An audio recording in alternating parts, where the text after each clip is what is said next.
Most people, myself included, are reluctant to recommend something to somebody else if they haven't tried it for themselves or if they're not familiar with it. So what this is, and in just a few minutes we're going to have you experience what a family might experience if they actually start a claim, an initiated claim for this VA benefit. So here's what you really need to know. It's a VA benefit that's similar to long-term care insurance. That's it. That's all you need to know with regards to that.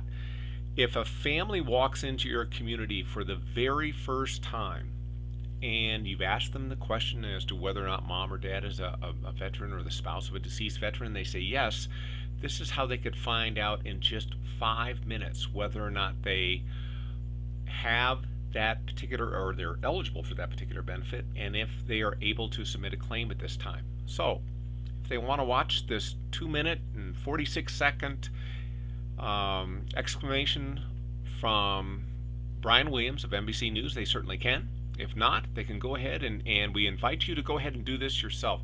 All of our services are provided free of charge. There's absolutely no cost to this. That's mandated by federal law. So let's say they want to start. So when they click the start button, this is the first form they're going to see, the first page they're going to see. And we're going to ask them to put in some information about the primary contact, and the primary contact is almost always a family member, and they're the ones that would be responsible for claim oversight. So go ahead, if you're going to do this yourself, put in the name John Doe. Make sure you put in the valid email address as to where this is going to go to, whether it's your business address or your personal address, so you can actually see the attachments and the instructional videos that go with it. The rest of this, fill in whatever you want. Doesn't matter. This is a test run. It's not going to go to the VA. We see everything first, and we have to sign off on it before we send it to the VA, so it's not going to go to the VA. So with regards to relationship to the claimant, just pick whatever you want from the drop-down box. There's 4 categories you can pick, and John Doe is the son, and he's going to be the advocate for Margaret Doe in this case. So he clicks the submit button, and we ask for permission to ask John a few questions regarding Margaret's claim. And after we're finished, we're going to say we're going to verify the information that we gave you before we actually email out the necessary forms. So he says sure. So he continues.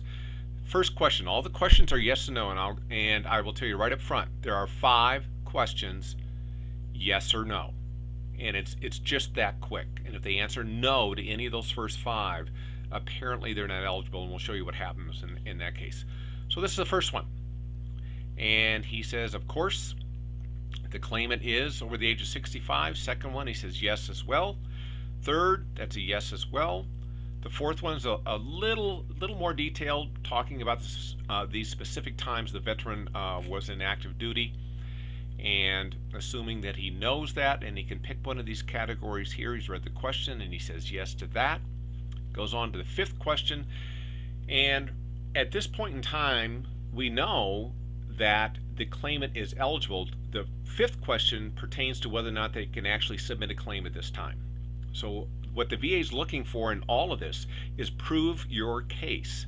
We want to see objective data to prove your case. That's what the DD 214 is all about, and everything is about.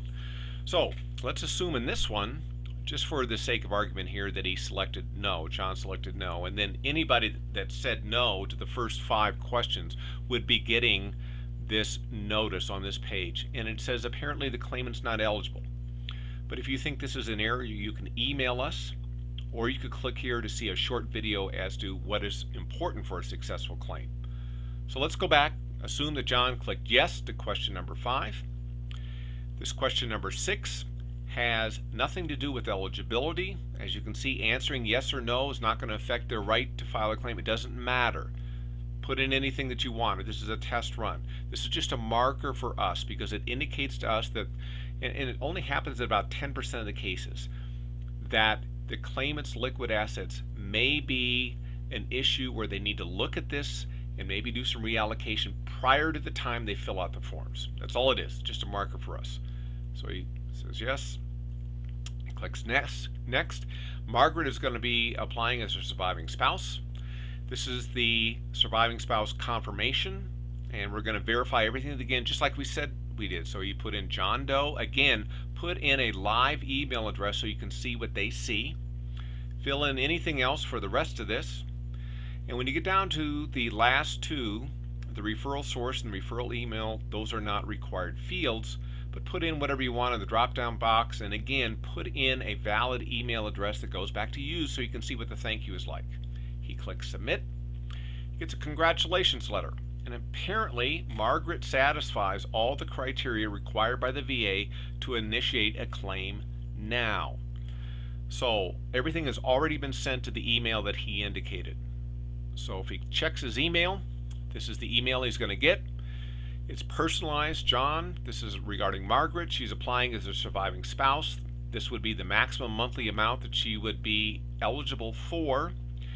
All of the downloads for this, the VA forms, are right here. Go ahead and download those so you can see what the claimant's looking at.